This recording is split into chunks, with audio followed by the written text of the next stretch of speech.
Hello students, welcome to Social Science online classes. In this chapter, we will study Geography 4th chapter, that is Water Resources of Karnataka.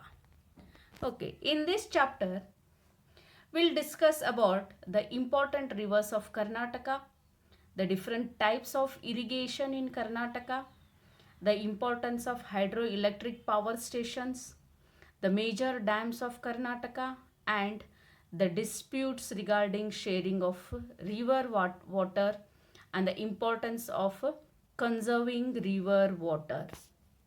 First, let us discuss about the rivers of Karnataka.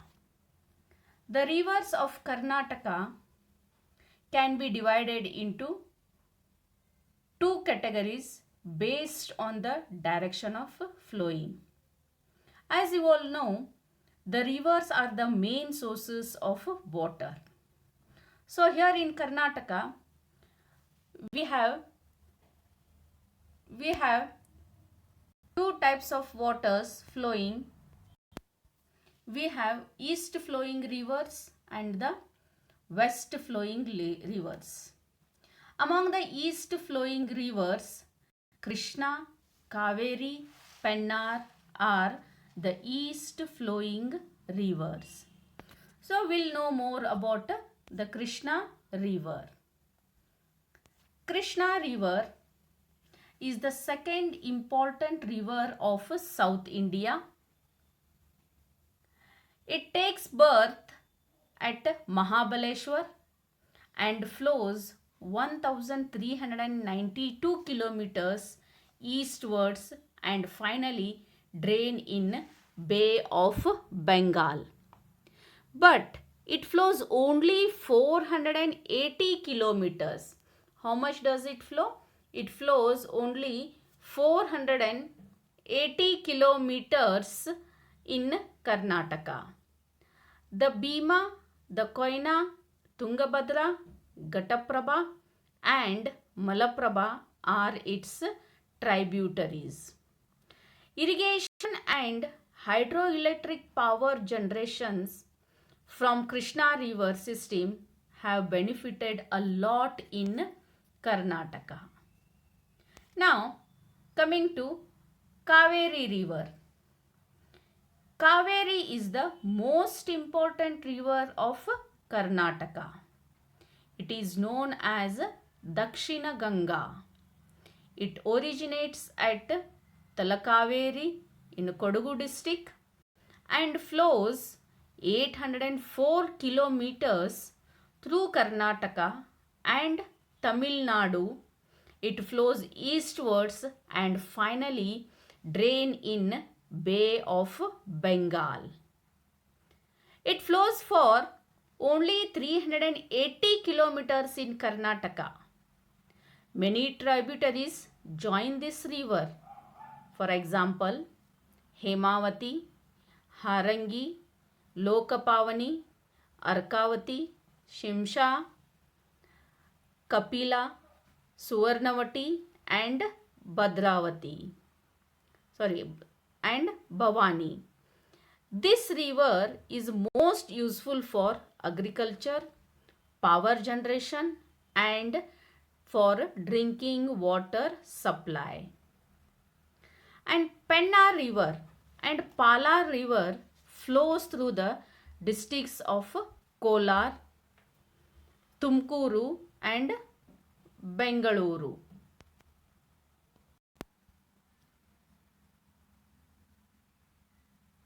They flow through the districts of Kollar, Tumkuru and Bengaluru and then enter Andhra Pradesh and Tamil Nadu.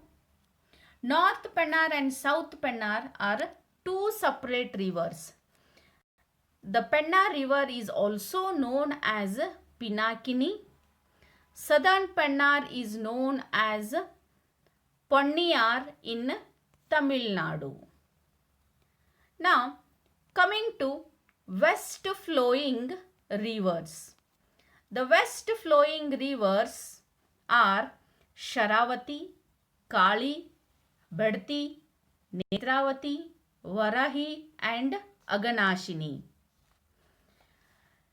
This They flow down steep slopes and create waterfalls.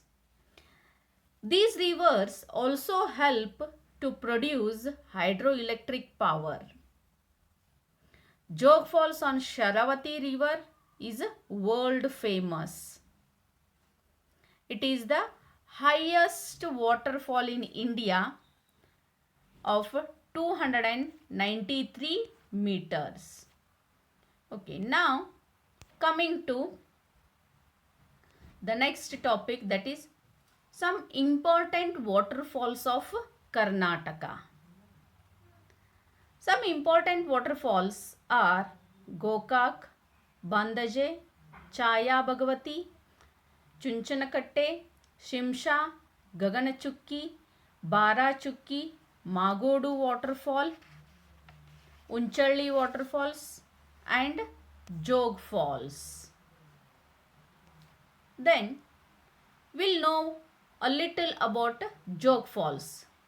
Jog falls, Gerusappa falls or Jogadagundi is the highest plunge waterfall in India. This waterfall on Sharavati river of height 293 meters is located in Sagara Taluka, Shimoga and Uttara Kannada district border. These segmented falls are a major tourist attraction. Then coming to irrigation of Karnataka. See, what is irrigation?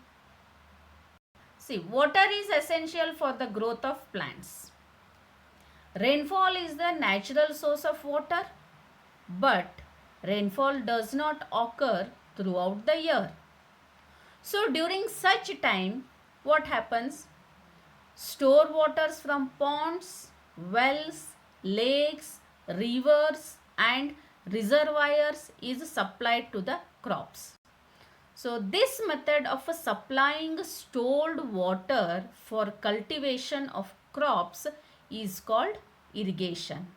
In other words, irrigation means the artificial supply of water for agriculture is called as irrigation.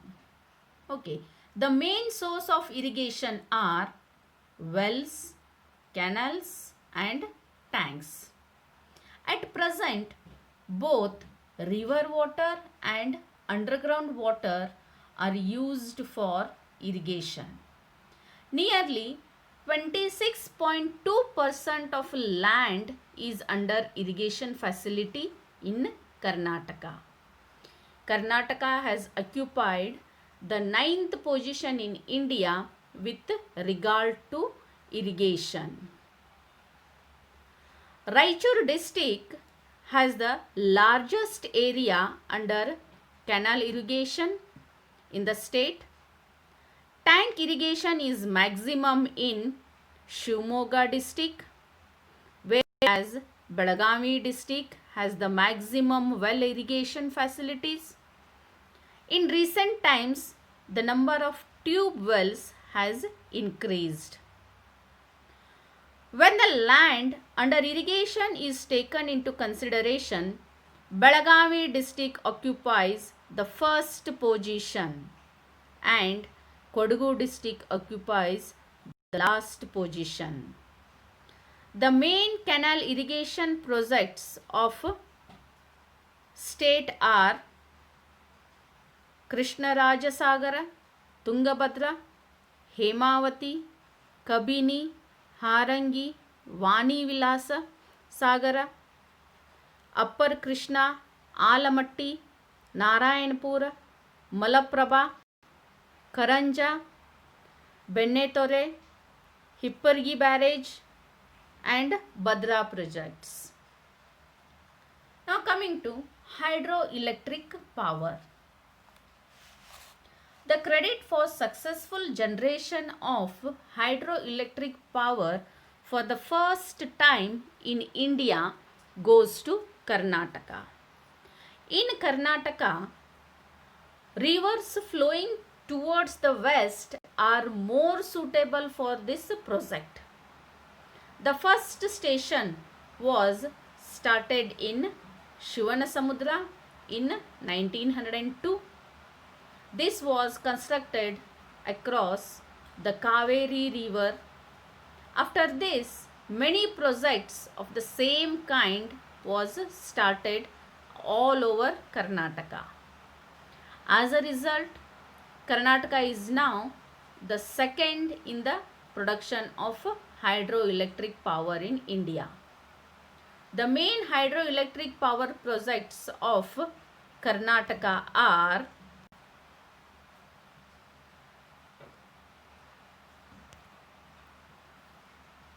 on Sharavati river, Sharavati, Linganmakki, Gerusappa, Mahatma Gandhi Hydro Power Station, and on Kali, Supa,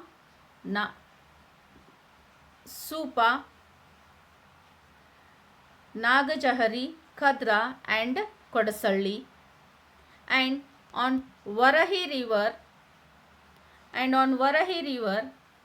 Varahi, Marikanive, and on Kaveri, Shivanasamudra and Shimsha, and on Krishna river, Bhadra, Tungabhadra, Ghataprabha, and Alamatti. Now, looking at the irrigation area in percentage in Karnataka. In Karnataka, 48.3% of land is irrigated with the help of wells, and 31.7% of land is irrigated with the help of canal, and 6.6% with the help of tank, and other sources are 13.4%. Now let us have a look over river water dispute. Many rivers in India flow through more than one state. This has given rise to disputes regarding the use of river water. The Kaveri and Krishna disputes in Karnataka are one of this kind. Mainly the Kaveri river dispute, which flows in Karnataka, Tamil Nadu, Kerala, and Puducherry. The river water dispute between Karnataka and Tamil Nadu is more than a century old, yet it is a burning issue even today. The river Krishna too flows through different states. This has given rise to the river water disputes.